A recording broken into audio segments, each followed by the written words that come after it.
the game. It's not the score, it's not the fame. We're never old, it's way too. Let's go straight to our portion because we're excited to bring in our Change champion after this Change 101. Sige, bago po tayo magpatuloy, I just want to read, basahin po natin yung comments ng ilang callers natin the past week. Good day, Mr. Pangilinan. I'm Mr. Leo Cero, school counselor. I'm an avid watcher of your champion program. I have a case of an abusive mother. Woo! I just want to ask about why some mothers who are supposed to be the light of the family develop such abusive behavior directed towards their child. More power to you and your very inspiring program. God bless. Basahin na rin po natin yung susunod dahil konektado siya. No? Mr. Pangilinan, I believe that you're the best person I could have the best answer. Lakas ng kumpiyansa mo.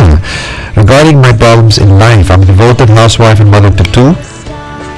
To my husband and son, my problem is my husband is not that supportive emotionally. Naku, hindi ka nag-iisa. When I confide my problems to him, he seems so judgmental. Sa halip po na gumaan, pakiramdam ko ay lalo pa bumibigat. He will say, ikaw kasi. O kaya, kang ginaganon, ganyan ka kasi. Lalo po bumababa ang self-esteem ko. Di po siya sweet. Unlike me. Believe me, you do not want him to become like you. You married him because he is not like you. He's not appreciative, ay Marguntol. And I can't feel my self-worth. Minsan po nasasaktan ako pero napaka-insensitive niya. Ganun ba talaga mga lalaki? Kadalasan. Hindi ko alam kung gano'n sa misis ko itong text na to eh. Tinago lang sa pangalang iba eh, no? Pero good provider po siya. Ano pong pakikinggan ko? Ano pong gagawin ko sa attitude niya? I love him so much pero minsan napaka-cold niya. Thanks a lot po. Well, you know what? To the first question about abusive mothers and to the insensitive fathers, lahat po tayo, kasi may sabit eh, lahat po tayo may tama. You know? Sabi po ni Larry Crabb, we are all twisted image bearers. We bear the image of God, but we're all twisted. Lahat po tayo may pinagdaanan. And this is in connection with what I'm supposed to teach right now sa ating Change 101 program on effective parenting. So just to let you know, this abusive mother, just to let you know, ang nangangailangan po ng tulong dito yung abusive mother. You know, this is something I learned myself, no? Not at the beginning of my marriage or being an old parent. Already, I learned this already as an old parent. Na kapag inaabuso raw ng isang tao, isang kapatid o mas batang kapatid, ang may problema hindi yung naaabuso. Ang may problema yung umaabuso at siya nangangailangan ng tulong. And you create bigger problems when you protect the one who's being abused. Doon pa sa harap ng naaabuso. Na, ikaw talaga ginagawa sa anak mo yan, ha? O, ba't mo ginagawa sa mas bata kapatid mo yan? Never do that. Because once you turn your back, kapag tumalikod ka na, sabit na ngayon yung batang yan. Kasi babalikan siya nung nangaabuso. So what you have to look at are the needs of the mother. And in this case, naman po rin sa husband, ganun po talaga kung minsan eh. We are insensitive. As husbands, as men, we are not as emotional. No? Minsan ang nangingibabaw yung utak namin, hindi po yung puso namin. And my only suggestion is be the change that you want him to be. Be the change that you want him to be. Inspire him. Inspire him to change. Kasi kapag nakita niya sa iyo ang pagbabago, yun ang number one motivator eh, sa isang tao. Yung hindi siya pinipilit, pero naengganyo siya dahil nakikita niya sa kanyang partner, sa kanyang asawa, ang pagbabago. And consider the points that I will make dito po sa ating session on effective parenting. And I'd like to go straight to that sa ating Change 101 portion. As I mentioned earlier, 30 sessions na po tayo out of 50 sessions with a company partner, Mead Johnson, going around the Philippines teaching parents, doctors po, mga OB, mga pediatricians, how to better take care of their kids. And I'd like to share our key points today on effective parenting. Tuloy na natin, ha? Change 101 portion. Okay. Effective parenting today, first point is not easy. Okay, klaro po natin yun. That's why I love teaching. Effective parenting today is not easy, and I teach that. Why do I love teaching? Dahil ko pag nagtuturo tayo, natatandaan natin yung mga dapat natin gawin o hindi natin nagagawa sa ating pamilya, sa ating mga anak. So, I love going around because I'm reminded constantly. And I encourage everybody, lahat po tayo, kahit na ano pong trabaho ninyo, is become a teacher. Because when you become a teacher, you become smarter, you become a better person. Ang unang punto po natin dito sa ating session is that the world has changed. That's the word that I'd like to start off with. The world has changed. Nagbago na po ang mundo. This is what I shared to doctors and pediatricians and parents. Noong isang araw, nakikwento ko lang, nagpaalam ang aking anak na si Donnie na pupunta raw siya sa kapitbahay, magpi-PS3 daw siya ng kanyang kabarkada. May party dun sa bahay na yun that same evening. Sabi ko, sige, mauna ka ng Donnie, susunod ako. Because there was a party there in her neighbor's place. So, nag-PS3 siya and I followed after. When I arrived that evening dun sa party, nakita ko nag-PS3 siya kasama ng barkada niya. Pero napansin ko na hindi lang silang dalawa. It was not only them involved, no? They were online. So, meron parang PS3, PlayStation 3, online, in combat. Nung tinanong ko kung sino yung kalaban nila, hindi nila kilala. All they know is that there were about 6 to 8 people from different countries all over the world. Anong age? It could be any age from 12 years old, 8 years old to as old as 50 years old. And this is happening real time sa harap ko, they were in combat using this particular game in PS3, competing with 8 people from all over the world in real time. Sabi ko, ibang klase ng mundo. This is the kind of games our children are dealing with today. Hindi po tulad ng mga laro ng bata tayo. My World, 11 Mausay Street, remember? Ate, we've been Facebooking each other about that. Sa UP Village, doon po ako lumaki. Just beside the school of my mom. Infant Jesus sa 7 Mausay Street naman. Lumaki po kami.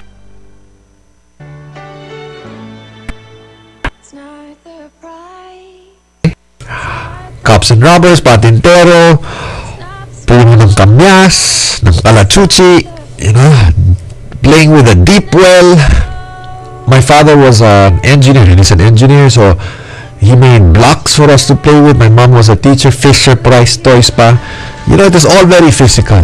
Wala po mga PS3, Twitter, Facebook, and all these games available to children today. Kahit po sa eskwela nun when I studied, Patintero, Tex, hindi po text pero yung Tex, Cops and Robbers, isa lang po hindi tumatalo sa akin sa Cops and Robbers. And his name is Gary V. Kaklase ko po yan sa LaSalle Green Hills. We would go to school even on weekends just to play that particular game. Isa po siya kasi sa pinakamabilis na mananakbo ng LaSalle. So that was a tough competitor. But those were the games we used to play, and the world has changed. Today, ngayon high-tech na. In fact, for me, to be able to communicate with my daughter, 15-year-old daughter Ella, kailangan hindaan ko sa kanyang BBM kung hindi niya ako papansinin. Ano yung BBM? Anyone? BlackBerry Messenger. And I have to know her PIN.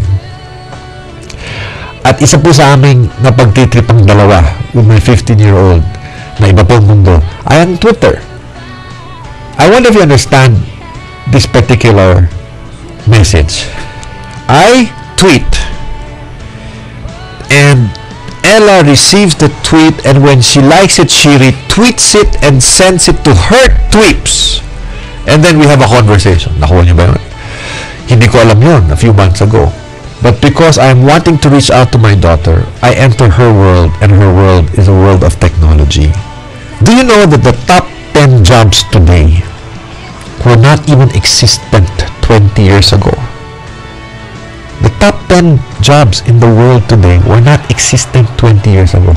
Wala pong call center business po nun. Wala pong online services. Wala pong outsourcing. So the world has changed, and so should parents adapt. So should parents adapt. That is the first point we'd like to make if you want to reach out to your children. The second point I'd like to make on effective parenting, that it all begins with you.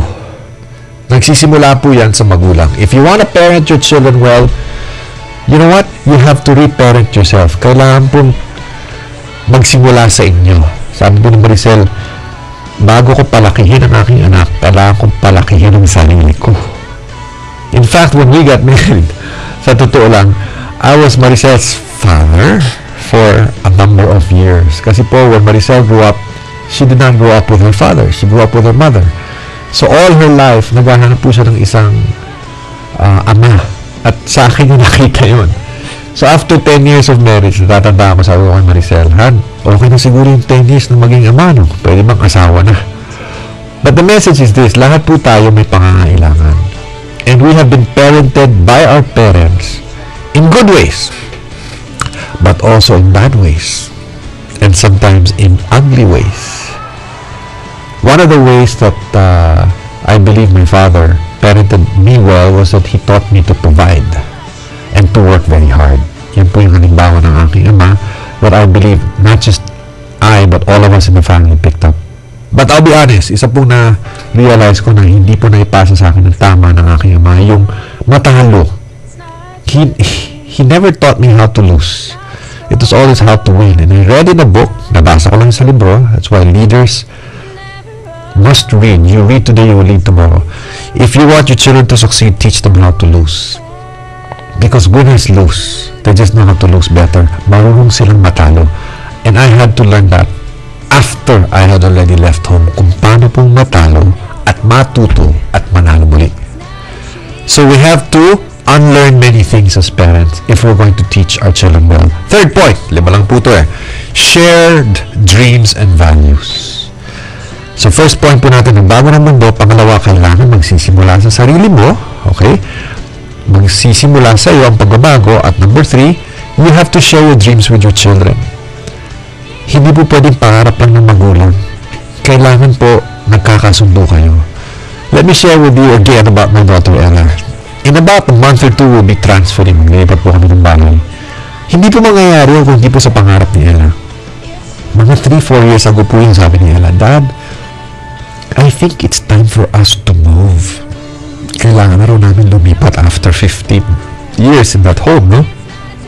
Kami naman ni Maricel, sabi namin, okay na to. You know, we are happy with this house. But sabi niya, Dad, we are growing. At tama nga siya, di ba? In fact, Maricel just gave birth 2 weeks ago. We need more space. Sabi ko, but we are happy with this home. Alam mo, tanong sa akin ni Ella, but can I pray about it?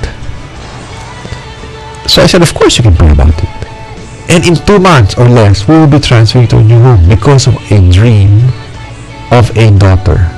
Hindi po pangarap ng mga magulang, pangarap ng anak. And we share that. Mga 2 years ago, sabi niya, Dad, I want to study in this high school, sabi niya. Napag-aralan ko yung mga eskwelahan alam ko yung tuition ng eskwelahan na yun, ang mahal Sabi ko, Ella, the tuition is high. Diba?